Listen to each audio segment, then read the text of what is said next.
Over the centuries, the world's greatest wordsmiths have crafted the most beautiful sentences ever written. Shakespeare. Shall I compare thee to a summer's day? Austin. There is no charm equal to tenderness of heart. And Jermaine Pennant. I pulled two birds and I went home, which is nearly a proverb.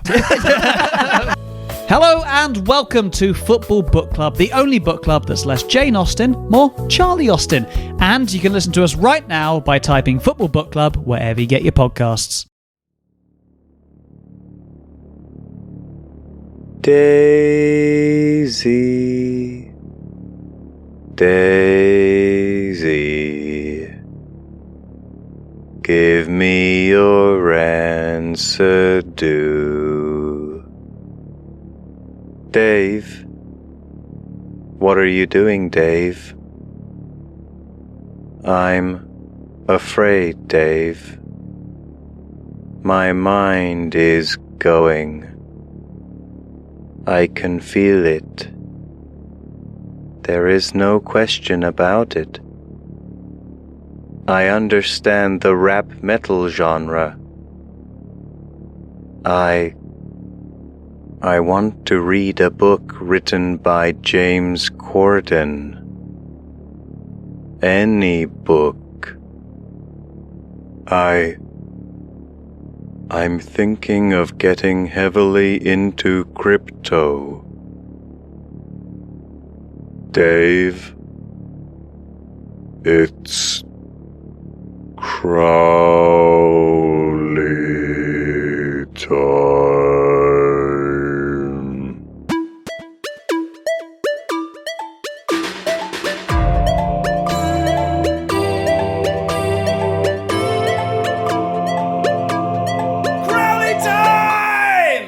Hello, and welcome to Crowley Time with me, Tom Crowley.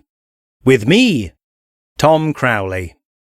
You hear a lot about the real you, don't you? Whether it's in a judgmental way, oh, now we see the real you, don't we? Or whether it's in a fond way, let them see the real you. A lot of people around us seem very convinced of who the real you is, and put a lot of stock in the idea of this one central primal part of your psyche that dictates all the other aspects of you that issue forth from it, and are keen to suggest that you can never change, evolve, or escape this core, this base real you.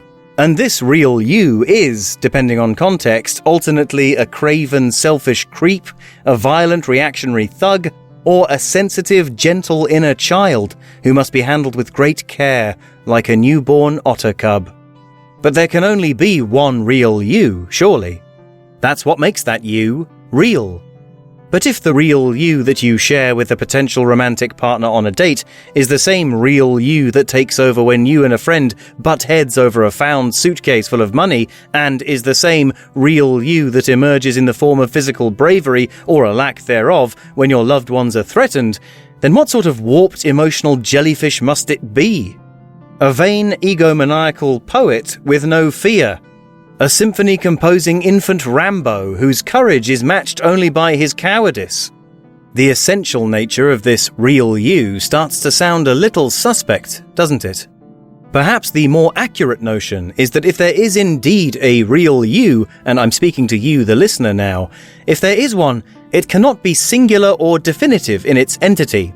It must have as many separate departments within it as a shopping centre, be as eclectic in its looks and sounds and smells as, well, a shopping centre, and have as many different people inside it as, well, yeah, a shopping centre.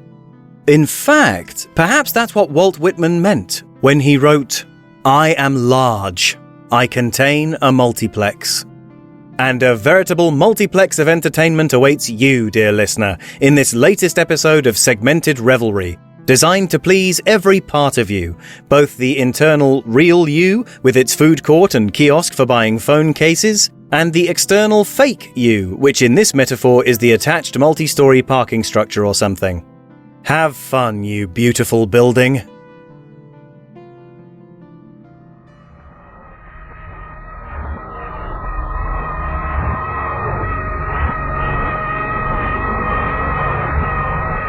Relax.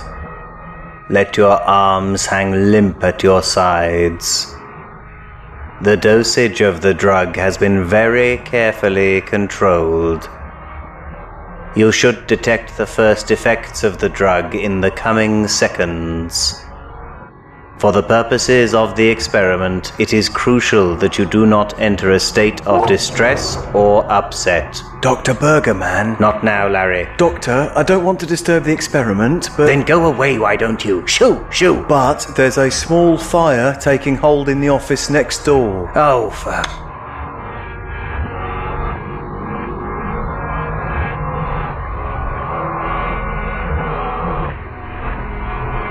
Right, I must apologize for my absence.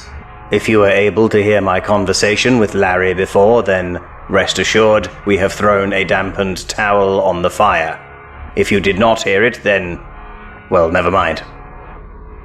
Relax. You should feel the drug starting to take effect at any moment.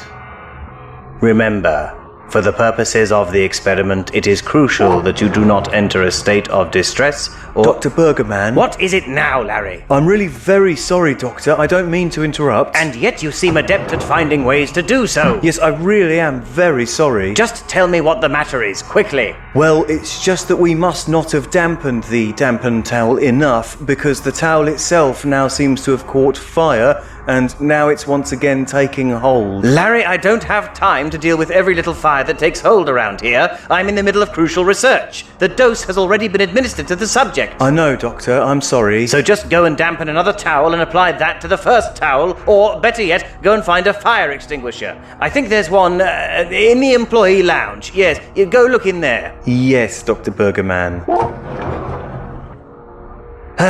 Right. Relax. I'm sorry, Doctor. What? I really am sorry. It's just that under the terms of our insurance policy, lab assistants aren't qualified to carry out emergency safety measures unaccompanied. I need a senior member of staff to observe, otherwise it might invalidate our... Fine. Buggering bloody...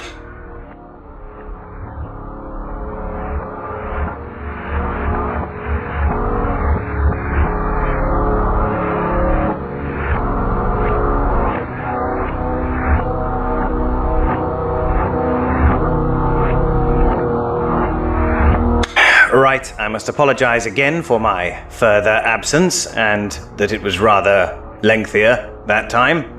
If you were once again able to overhear me speaking to Larry, then please do not distress yourself. Everything is well in hand. It just took a bit longer that time because while Larry and I were discussing the matter, the fire had time to spread quite far from its point of origin. And also the fire extinguisher was not in the employee lounge, but in the unisex toilets. But now, and if you didn't hear anything before, just don't worry about it. In fact, don't worry about anything. Relax. Let your arms hang limp at your sides. You should now be feeling the full effects of the drug. Don't forget, for the purposes of this experiment, it is crucial that you do not enter a state of distress. Dr. Burgerman? Oh, what, Larry? Will these blasted interruptions never cease? I'm so sorry, Dr. Burgerman. And that's another thing. My name is Bergerman, not Burgerman. I'm not some sort of fast food-based action hero. I'm a scientist. Oh, gosh. Please do forgive me, Dr. Bergerman. Oh, close enough. What is it, anyway? The subject is entering the pivotal phase as we speak. I'm sure he is, Doctor, and I really must apologize for interrupting. Yes, you really must. Now, what is the matter, confound you? Well, I'm afraid the small fire from earlier, you remember? Yes, well, remember, I'm scarcely allowed to forget about it now, am I? Yes, and I am very sorry. Oh, just get on with it. Well, the small fire which had begun to spread, as you'll remember... Yes? Well, it must have spread further than we thought, because... despite your noble effort with the fire extinguisher earlier, there must have been some small spark remaining because the fire really has taken hold again, so to speak. Oh, God! Yes, and it has now consumed several of the offices on this floor, and it's still spreading fast, so the building security staff are advising that everybody leave immediately. In the name of sweet summer fruits, Larry, is it really all that bad? Well, as you may have noticed, sir, this room has also also begun to be somewhat on fire, and it can only be moments before the fire fully takes hold in here, which really would cause problems for the experiment, if you don't mind me saying. Oh, goodness gracious. Right, fine. You in the tank. Yes? Do you still have a headache? No. Brilliant. We'll Venmo you your 20 quid. Now let's get the hell out of here. What caused the blasted fire, anyway? They think it was the toaster. Oh, friggin' Kwame and his Pop-Tarts. Who does he think he is? Bart Simpson?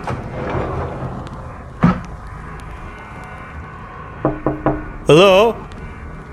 Doctor? You still there? Hello?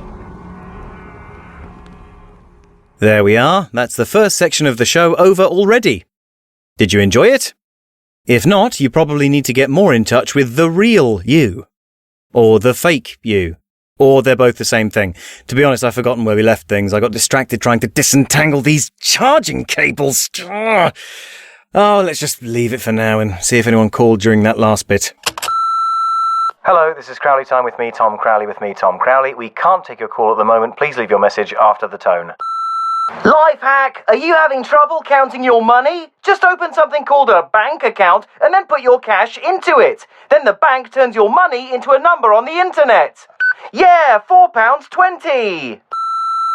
Available exclusively from Pipplethwaite's home warehouse in Gridwixton, Bridgebury. It's the Buy to Let collection. Are you a buy-to-let landlord, preventing ordinary, honest, hard-working people from owning a home by hoovering up every affordable house, flat, or maisonette? You can, as soon as it hits the market, then charging just above the average rent for that area, knowing that all the other landlords will do exactly the same in a never-ending arms race of escalating living costs? Then the Buy-to-Let collection is the range for you, you parasite. Look, this Bimberson compact fridge freezer, as small as can conceivably be manufactured under current health and safety and human rights laws. The only available model small enough to fit in between a combi boiler and any cash-only top-up energy meter, while still leaving space for a plastic broom with 3 bristles and a broken handle. This Bimberson buy-to-let fridge freezer can hold up to a chop and 1 pint of milk, uses twice the electricity of any model 3 times its size, and makes a sound like a meat grinder with a flock of angry geese in it. Only $39.99. Not satisfied? Pipplethwaite's has a 30-day return policy. Or just tell your tenants that the terms of the lease don't require the landlord to provide food storage space anyway, so they should count themselves lucky. That's exactly the sort of thing you'd do anyway, isn't it, you reptile? And there's more. Check out this pocket dehumidifier from Grendel. Is your buy-to-let property cursed with endemic mold problems brought on by damp? Has the mold started to affect the wardrobes in the bedroom, and now the tenants are complaining that they're inhaling deadly spores every time they put on a shirt they haven't worn for a couple of days? Would solving the problem forever cost less than half of 1 month's rent for the property? Then the Grendel Humidex Pocket 2100 is here to almost help for only $12.99, exclusively from the Buy-to-Let collection at Pipplethwaite's. Next time your Povo tenant opens their KFC hole to complain, shove the Humidex Pocket into it. Then simply tell them to put the unit in the pocket of their clothing when they get dressed in the morning, and hey presto, you've done your due diligence in attempting to mitigate the problem just enough that no legal proceedings can be taken against you in the event of ill health or damage to property. Whether the Humidex Pocket makes any difference whatsoever, or whether it's just a little whirring box with an LED in the top. Just $12.99 or 3 for £30. Exclusively for bone-idle pieces of human shit like you at the Buy-to-Let collection from Pipplethwaite's. But that's not all. When all else fails, there's always this titanium baseball bat from McKinney Sports Supplies. Simply combine with a large man who doesn't ask too many questions to resolve any pesky lingering tenancy disputes. Only $24.99 from the Buy-to-Let collection at Pipplethwaite's. Still not convinced? Just remember that as soon as the tenant lapses in their rent payments, their lease becomes invalid, and they technically become strangers that have invaded your property. So any mishap that may befall them can be classed as self-defense. You hold all the cards, and they haven't got a legal leg to stand on.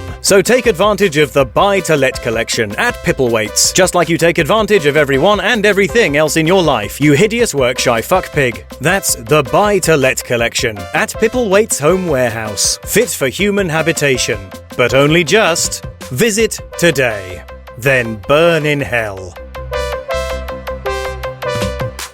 Stupid charging cables! What infernal gremlin from the depths of Tartarus entwined you? Fine. I'll never charge my toothbrush again. I'll just jerk the bristles around my mouth with my hands like an animal. I've had too much coffee. Let's check the messages. Life hack! Are you having trouble measuring your heart rate? Simply buy this little device called a wristwatch, find your pulse in your wrist or under your ear, then measure how many times it beats in 60 seconds. 8, 9... Yeah, 9 beats per minute! God, you know what I love? Hearing from people. And speaking of which, as I covered in the last episode, listeners, this show now has its very own postal department. If you'd like to give your thoughts on a particular sketch or ask Wingnut for some advice or anything like that, you can email the show at crowleytimepodcast@gmail.com. That's crowleytimepodcast@gmail.com. Send your emails or voice messages there and they'll all end up in the sorting room. So why don't we open it up and find out what you've been sending in?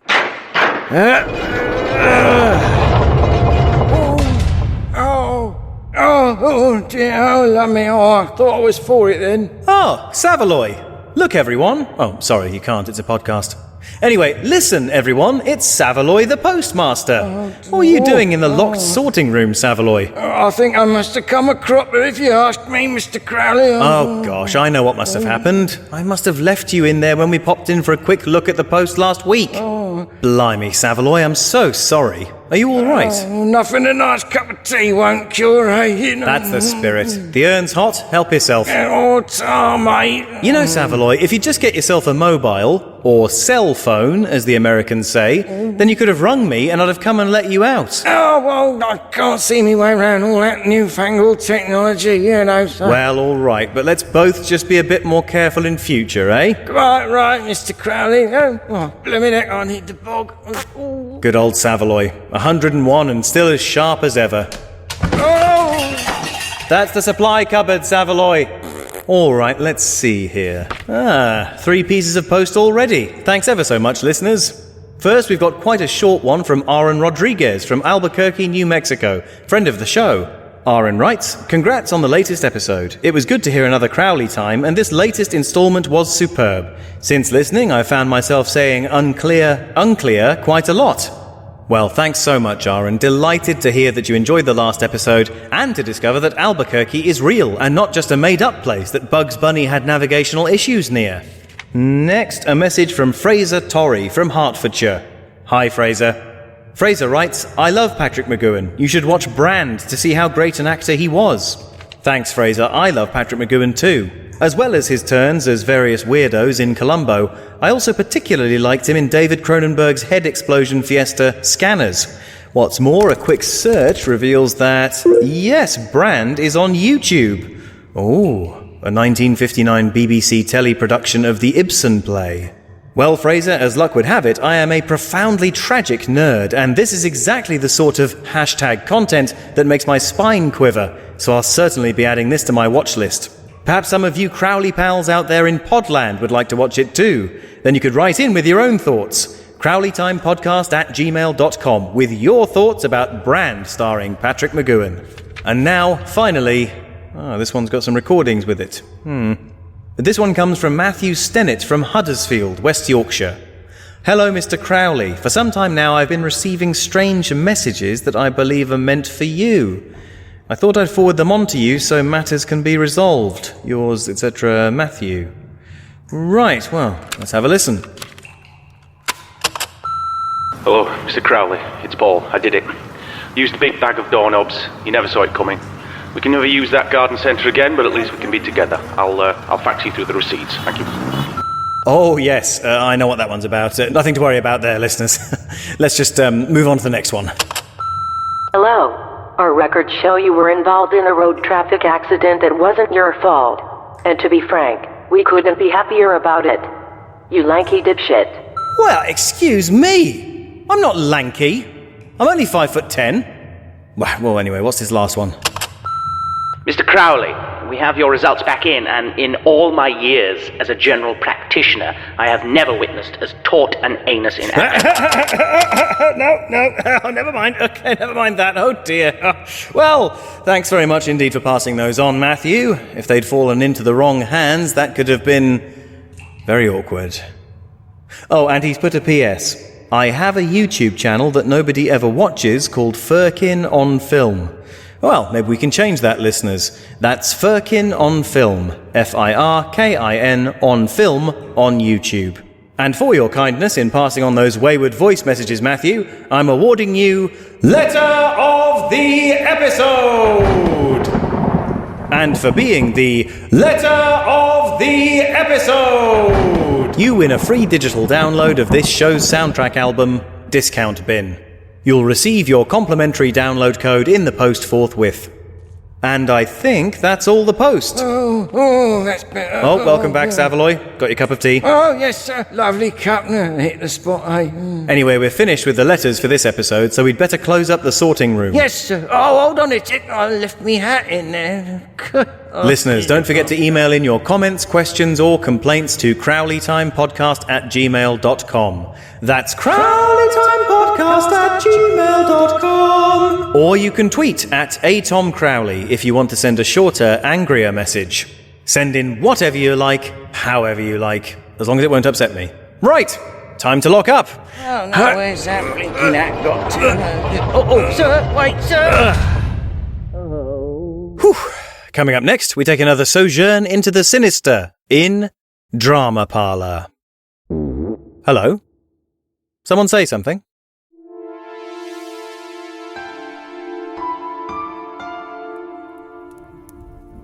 Spooky evening to you, my fellow voyagers into the murk. I'm Sir Chantley Buffingham, and welcome to my Drama Parlour.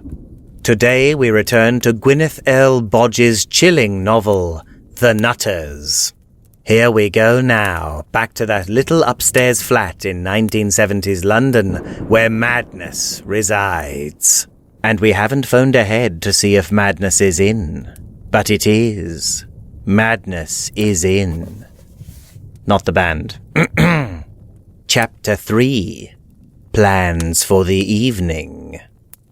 "Cor blimey, I'm mad," said Knife Steve. "I'm absolutely bleeding loopy, I am." "I know what you mean," said Cruelty Allen. "I'm off my pigging trolley." "I feel like doing something really bloody weird and mad," agreed Knife Steve. "Something like a nutter would do, what with us being the Nutters, eh, Cruelty?" "That is the name of our gang," nodded Allen. "Our gang that consists of just the two of us. I chose it." "Eh?" Steve wheeled around, brandishing the knife that had given him his nom de stab, which, as we know, was Knife Steve. "I pigging well chose it, you rotten article." "You chose it," said Allen, knocking over the boiler as he leapt to his feet. "You couldn't choose a pudding to go with your wanker and kidney pie, you daft wally." "Oh, yeah," said Steve, sticking his knife into all of his own legs to make a point. "Well, you couldn't choose a Governor-General to lead the new independent Bahamas." "No, you're right, I couldn't," mumbled Cruelty Allen. He then pressed his face into the jet of scalding water which was spewing from the boiler's open exhaust pipe and screamed, "Because I'm absolutely blooming mental!" "I'm sorry we ever fought," said Knife Steve, getting leg blood all over the already less than pristine carpet. "Two nutcases like us, all we've got is each other." "And murder," added Allen, as parts of his face sluiced off his head like an overtopped pizza. "Yeah, mustn't forget that," agreed Steve, carving the word remember into his arm with his knife as an aide-memoire. "I love murder." "Me too," said Cruelty Allen, as his left eyeball popped out and picked up an awful lot of hair and dust on the floor. Allen mused thoughtfully. "I think it's probably my disillusionment with the stifling mores of civilized Western society and the unattainable visions of wealth and success that people of our generation glimpsed all too briefly in the glitz and glamour of the 1960s before we were faultlessly cast out into the grinding misery of the working world of the 1970s. "Don't dress it up too fancy, Allen," said Steve, smashing his face into the nearest wall at an alarming tempo. "At the end of the day, we're just horrible bastards who like hurting vulnerable people because it makes us feel powerful," he added between smashes. "Yeah, I suppose you're right," shrugged Allen through gritted teeth as he pulled off one of his fingers. Suddenly, Steve spat out 12 or 15 teeth and screamed, "All this talk of murder has made me want to murder someone. Shall we go out and knife someone up until they die?" "No," replied Alan surprisingly. "You what?" gaped Steve, whirling his now 20% flatter face around in disbelief. "We want to show people that we're really proper serious nutters, don't we, Steve?" asked Alan, jabbing his knuckle stump into Steve's chest. "Not half," Steve nodded, dislodging several more teeth. "Well," Alan pulled up a homeless man and sat on him. He lunged forward, now eye socket to eye with Knife Steve. "Why don't we do something really bloody mad and nutty and bonkers?" "Like what?" asked Steve. Only it sounded like off, because most of his teeth had now fallen out. "Get your weird mad brain around this one." Cruelty Alan leapt to his feet and threw his arms open wide, spraying Steve and the room around him with blood from his knuckle stump. "We're gonna dress up in our gladdest rags, real Sunday best-like." Alan marched up and down the room, pantomiming a swaggering gentleman of means. "And we're gonna go down the Ritz and get a table for dinner. Flowers, candles, the lot." "Yeah?" This was one of the words which Steve could still pronounce accurately, despite the state of his face. "Then we're both gonna order the chef's world-famous grilled sea bass. Lemon, new potatoes, all that." Alan was entrancing himself with his own plan. His eye glazed over. Yeah, repeated Knife Steve, less out of enthusiasm than delight at still being able to say it. "Then, when they ask us what we want to drink with the meal..." Alan paused, salivating at the devious cruelty of what was to come next. "We'll ask for an aggressive red." Knife Steve fell out of his boots and crashed through the glass surface of the coffee table in shock. "Or a uddy nutter, right?" he exclaimed. "Oh no, Knifey, I'm a right bloody nutter and a half." What was left of Cruelty Alan's drippy face split wide in what would have once been a beaming smile, but now looked more like a yellow picket fence sticking out of a casserole. "Now pick up your teeth and let's twack a lift down to Piccadilly, me old nutcase." Alan threw on his heavy leather coat, chopped off 3 of his toes, and then fell down the stairs. "Us humming," said Knife Steve, grabbing most of his teeth and a few peanut shells off the floor and then boshing them into his gob. "But we can't stay out too late. Mummy's got an opening at her gallery tomorrow morning, and I said I'd serve the canapes." Knife Steve, very easily led, followed Cruelty Alan's example and hurled himself down the stairs and out the front door into the street outside, where he found Alan trying to bite through a lamppost. The evening had begun very madly, there was no doubt. But even these total nutters couldn't foresee the madness that was to befall them that night. End of chapter. Well, listeners, will Cruelty Alan's evil scheme at the Ritz play out as intended? Will Knife Steve's Mummy's gallery opening be well received? And what of the mysterious bowler-hatted escargot vendor who shadowed Pissy Keith down the Champs-Élysées in Chapter 2? Find out in the next maddening chapter of The Nutters, when our clammy hands meet once again in the drama parlour. Don't forget your torn denims and your shock martins.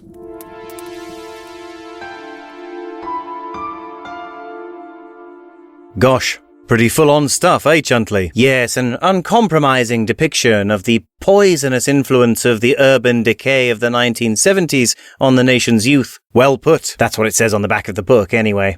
Where's Savoy? I don't know. Chuntley, you were in films all over the place back then in the 70s, weren't you? Yes, that really was my boom time. The Devil's Coal Pit, Scream Yourself Dead, Frankenstein meets the Wolfman meets Funky Derek. Yes. Did you ever make a film anywhere near as gruesome as that book, The Nutters? Oh, gosh, no. Books was one thing, but you couldn't get away with anything like that on screen, dear boy. Really? No. You see, back then, the British Board of Film Censors ruled the landscape. If they didn't like your picture, it was chucked in the bin like yesterday's cabbage. Blimey. And their standards were very exacting. In fact, this reminds me of a story. We don't really have time for... This is the story of how my good friend, horror film director Jimmy Skelton outwitted the censors and saved one of our finest collaborations. But be warned, Like every story that involves dealings with the BBFC, it's not for sensitive ears.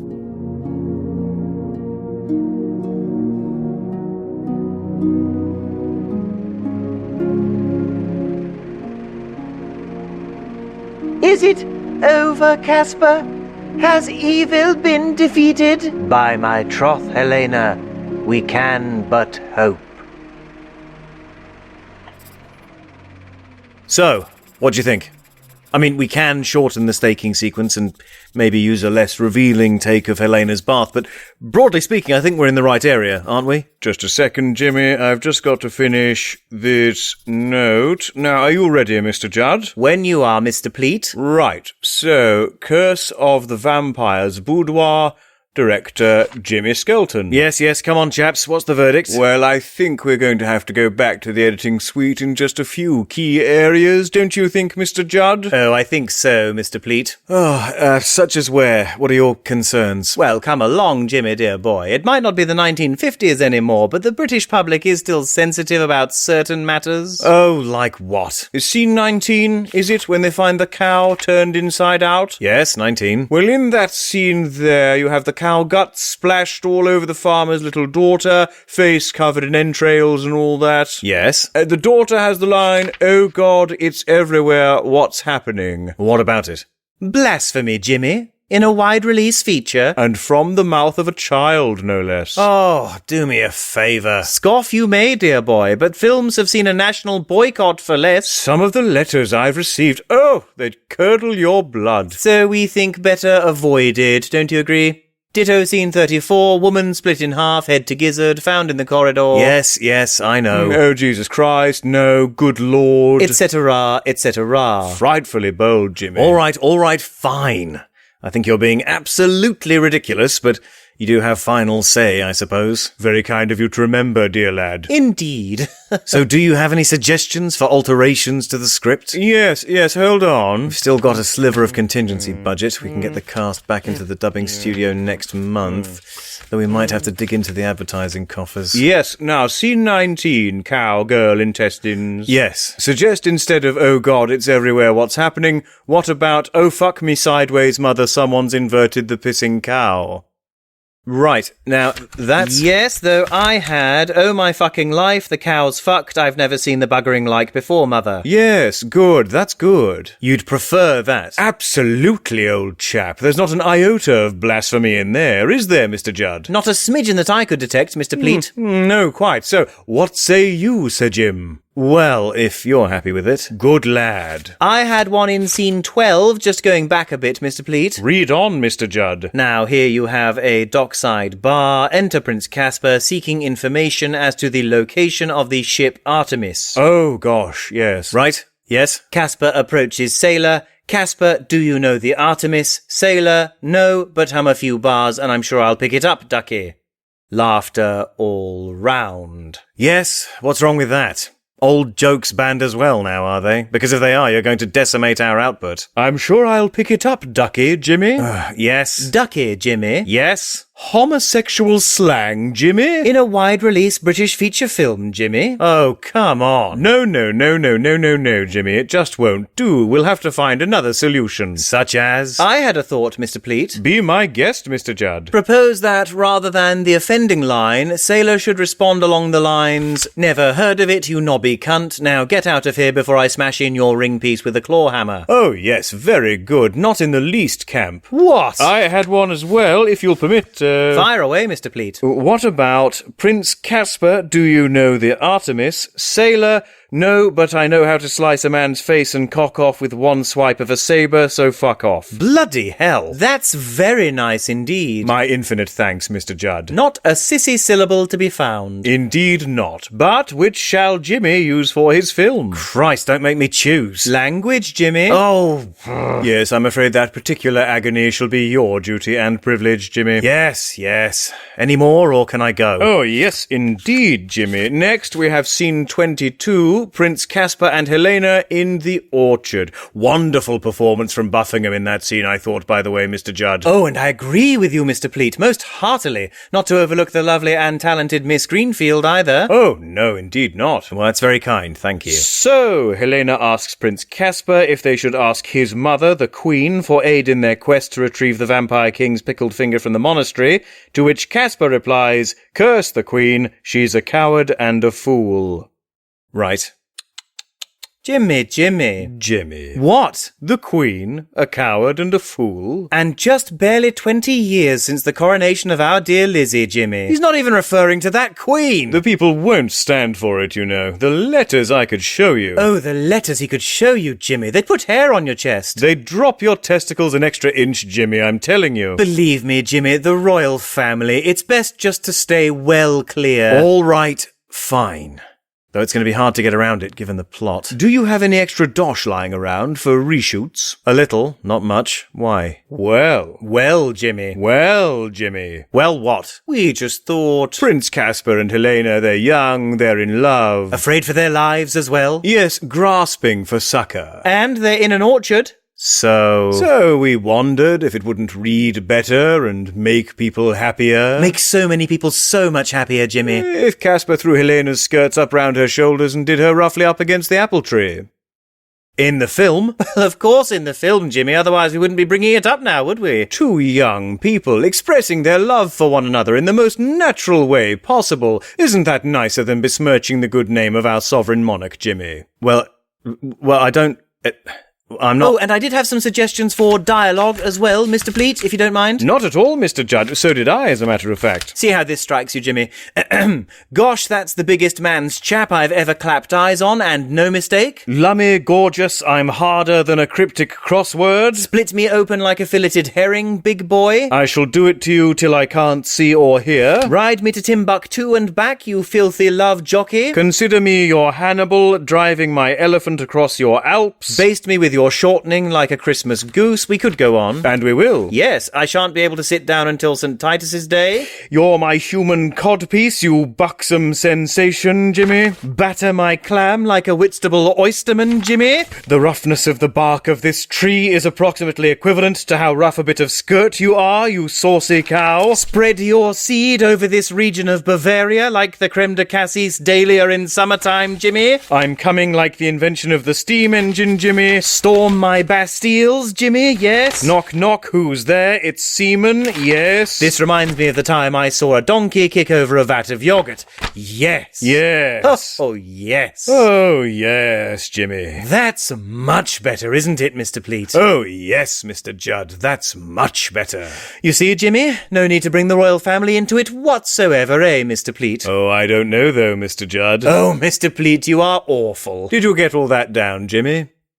Not to worry. I've got pages and pages more at home. Snap, Mr. Judd. We'll have it couriered over to you at the studio, Jimmy. And we'll expect the next draft in a couple of weeks, eh, Jimmy? And if you have any trouble finding the funds in the budget for the reshoots, don't worry. Just drop us a line and we'll pay for the blighters ourselves. Not half, Mr. Pleat. Now, lunch, I think, Mr. Judd. Just going to have to stop off at the WC for a spell first, Mr. Pleat. Oh, good idea. It's so gratifying to play our part in preserving the standards and integrity of the British film industry. Wouldn't you say, Mr. Judd? I should bloody Coco Finley. Oh, ta-ra, Jimmy. All the best. What?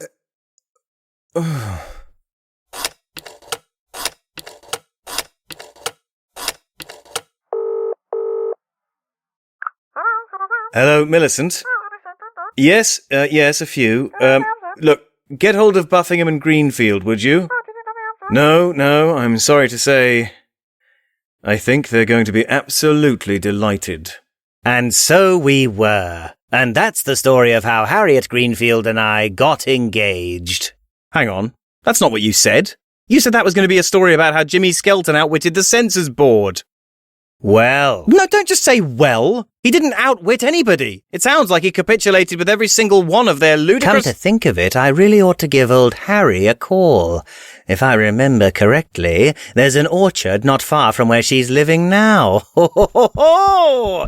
Bye, Tom. Have fun with the thingy. Oh, have fun with the thingy indeed. Well, listeners, that's just about all we've got time for. I hope this episode has provided some food for thought and helped you to connect with the real you deep down inside yourself, where I hope you have slightly overdone it on the free samples from the patisserie, tried out the vibrating massage chair on the concourse, and retained your sense of self, despite the infinite hall of mirrors, all reflecting a side of yourself onto a side of yourself onto a side of yourself, and that you've remembered your ticket for departure from the multi-story parking self. Thank you for joining me on this journey through joy, pain, barbarism, nobility, and mostly filth this time, let's be honest. If you enjoy this show, there are several ways you can help me out, some of which don't even involve spending any money. Firstly, and most obviously, you can tell a like-minded friend about the show. Whether you do that by texting or messaging them something like, "Hey friend, cool Speedos you've been rocking on the gram lately, I like it. Have you heard this mega cool sound experience called Crowley Time? I reckon you'd dig it, mama," or saying it to them in person. Secondly, hard though it may be to believe, ratings and reviews on your pod app genuinely do help the show reach more people. So if you have yet to slap 5 stars on my figurative ass, please do it today. For those of you who do want to pledge cold hard cash to the cause, the most direct way to keep this show going is to become a supporter of it on Patreon. To those of you who are already doing that, thank you. And I've got good news.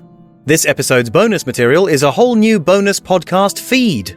Due to popular demand, I've dug into the inner workings of the code at the heart of Patreon and read the FAQ section on the website to learn how to set up a separate feed for all the audio-based bonus material that's been released over the last 3 years. And bingo, it's there right now. I've also relabeled all the old posts to make the bonus feed easier to read, and added a few new posts to make some of the chunkier bonus material, including last Christmas's audiobook, The Book of House Name Not Available, and the show's first soundtrack album, Discount Bin, easier to listen to on the go, just like a regular podcast episode. To find out how to get your supporter-exclusive podcast feed, go to patreon.com/CrowleyTime. And if you'd like to sign up to get all these goodies and more for only $2 per episode or local currency equivalent, that's where you should go to, patreon.com/CrowleyTime. The next episode will be released as soon as UN Secretary-General Antonio Gutierrez comes up with a new idea for a really catchy hit song. So make sure to subscribe, so you'll be alerted at the precise moment that happens. Everything you've just heard was made by me, Tom Crowley. Please submit all praise, questions, or complaints to @atomcrowley on Twitter or email crowleytimepodcast@gmail.com. To help me set up my back alley, no questions asked elbow patch sewing on business, go to patreon.com/crowleytime and become a supporter today. Or if you'd like to help but you don't want to set up a recurring donation, go to crowleytime.com and buy a copy of Discount Bin, this show's first soundtrack album. And remember, this podcast is non-fungible, unless through some mishap or other, it becomes funged, at which point it will have proven to be fungible, and as such will be reclassified as a fungecast. But until such time, please do not attempt to funge this podcast.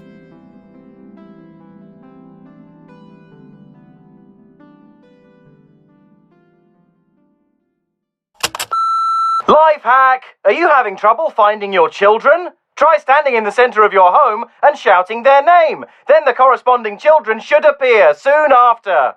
Michael! Yeah, 3 Michaels!